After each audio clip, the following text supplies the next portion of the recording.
Nagpatuloy ang storya kung saan makikita natin si Baby Ver na naghahandang makipaglaban kay Black Rabbit.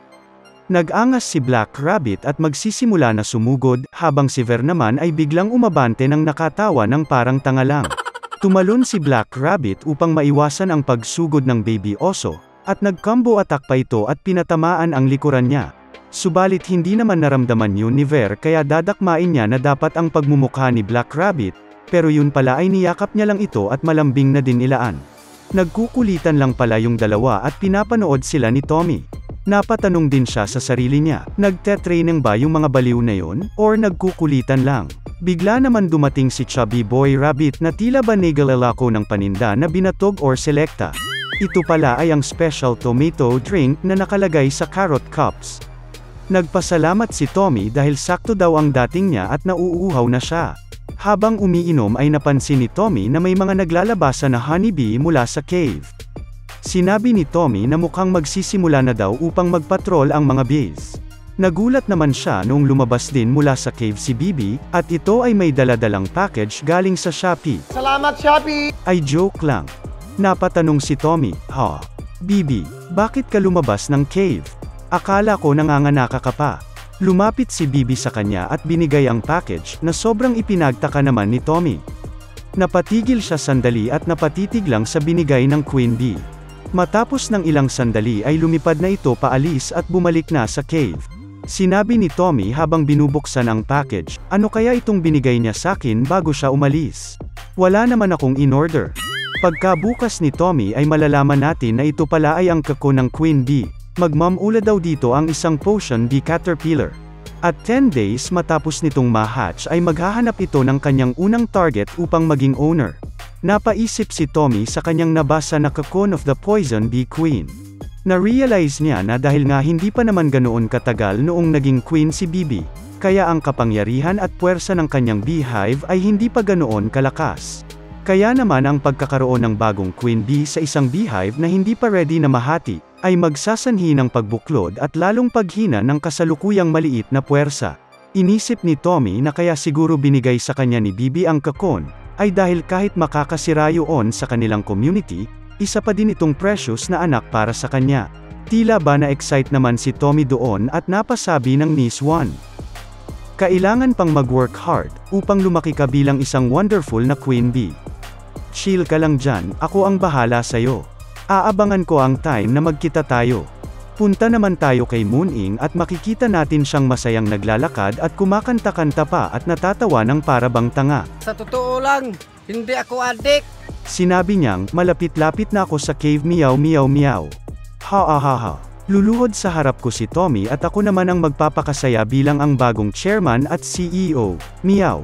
Pagdating naman sa cave ay may nakita si Mooning na nagpamiyaw sa kanyang kalamnan. Sumigaw siya ng, "Hoy! Sino kang animal ka? Ano ang ginagawa mo sa harap ng cave? Wala kaming tindang yelo, ilang beses ko ba uulit-ulitin?" Napa-alerto naman siya nung nakita niya na kagat-kagat ng oso na yun ang bag ni Tommy.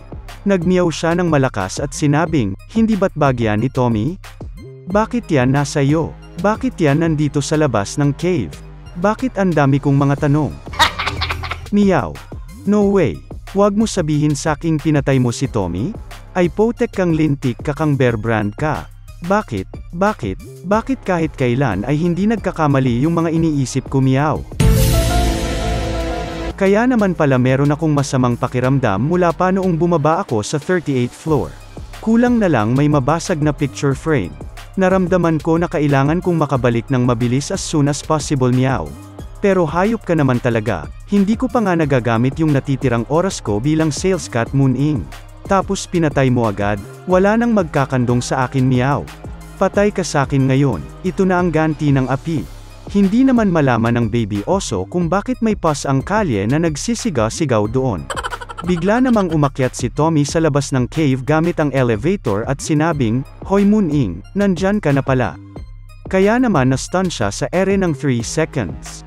Napatitig si Mooning dito at once na bumagsak sa lupa ay, mabilis itong tumakbo ng parang mala-flash papunta kay Tommy at nilanding ang kanyang mga bulitas sa pagmumukha niya. "Tommy, ayos ka lang ba? San ka banda kinain? Sabihin mo sakin, meow." Nagtataka lang si Tommy kung ano na bang ang nangyayari. Kamusta din itong tuhod mo?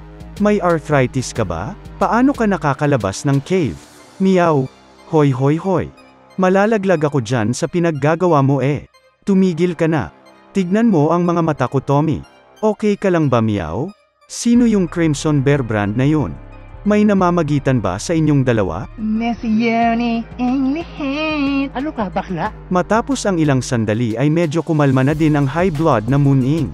Pinakilala siya ni Tommy at sinabing, ito nga pala si Crimson Giant Baby Oso na si Vervurant. Nahulog siya sa cave noong nakaraan at naging kasama na din siya sa tropahan. Kapalit sa proteksyon ng kanyang nanay na si Giant Oso na si Winnie the Pooh, pinapakan ko siya ng honey pati iba pang mga pagkain. Meow, ganun ba? Mabuti naman, akala ko pa naman kanina ay kinain ka na nung oso na yan. Understandable naman yun, Moon-ing, ang laking bulas ba naman itong baby Vervurant na ito?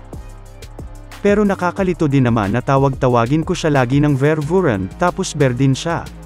Nakakalito naman yun, kaya mas maganda kung bigyan natin siya ng nickname. Moon-ing, pwede mo bang tanungin itong baby oso kung ano ang gusto niyang nickname? Wala daw siyang maisip, Meow, baby oso pa lang daw kasi siya kaya wala pa siyang alam. Ang alam niya lang ay kung paano magtanim ng isda. So, bibigyan na lang siguro kita ng temporary nickname, meron na din kasi akong naiisip ngayon. Excited naman nag-abang ang baby oso sa kanyang bagong nickname. At sinabi ni Tommy na tatawagin niya na siyang Kweng. Kasi lagi kang nagke-kweng, kaya ito ang perfect na name para sa'yo. Napatunga nga naman sila Moon-ing pati ang Rabbit Brothers dahil sa napakapangit niya magbigay ng pangalan. Sinabi ni Moon-ing na, ano ba yan, Tommy? Wala kang talent, magtanim ka na nga lang. Hala, bakit naman? Pangit ba yung pangalan na yon? Sige na nga, Bear Brand na lang talaga yung nickname mo, gusto mo din Bear Brand, di ba? Tuwang-tuwa naman yung baby oso kasi nauwi pa din sa Bear Brand ang pangalan niya at pumasok pa din yung gawa-gawa kong pangalan. Tommy, tama na nga yung mga kalokohan mo, ito may papakita ko sa'yo. Natapos ko na lahat ng mga missions ko, at nabente ko na lahat ng cherry tomatoes. Gaano katagal na extension naman ang makukuha ko sa pagiging sales cat? Aba ayos, ang galing mo.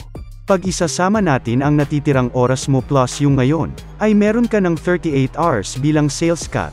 Meow, ayos yan. Gagamitin ko na yan lahat ngayon, Tara doll iyan mo, pakainin mo na ako ng cat snack, Meow.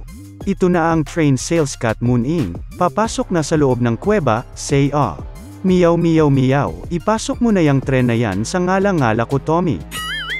Wow, yummy yummy, sobrang sarap naman, Meow. Bigla naman nakisingit si Bear Brand at kinain yung snack ni Moon-ing. Nani? Hoy, ano sa tingin mo ang ginagawa mong animal ka? Putrejas ka, at sino nagsabi sa yung na pwede mo ilagay yung dila mo sa snack ko, Meow? Bakit ka nakikisali sa moment namin ni Tommy? Walang hiya, kapatay ka sa akin, hindi kita mapapatawad, Meow. Sales cat, Moon-ing, tama na yan. Makikita naman natin si Bear Brand na medyo nade-depress na sa nangyayari. Ilan pang sandali ay hindi niya nakinaya at umiyak siya ng pagkalakas-lakas na nagpayanig sa paligid. Matapos nun, ay mayroon silang naramdaman na masamang elemento na pad-ating sa forest. Dumating ang isang malaking halimaw na tumalon papunta kila Tommy, na nagpabagsak ng kanilang mga panga. Sa sobrang lakas ng paglanding nito ay nagkaroon pa ng shockwave sa paligid. Dumating na nga ang Mama Bear na si Winnie the Pooh upang pagtanggol ang kanyang anak sa mga nangbabuli sa kanya. Nagpalabas ito ng deadly killing aura na may halong nen, chakra at hockey, habang tinuturo ni Bear Brand si Moon-ing at sinusumbong siya. Paktay ka ngayon, Moon-ing, hanapin mo na ang nanay mo. Katapusan mo na. Ayan na naman! Hello, Daddy? Daddy, chill. Mamatay ako doon.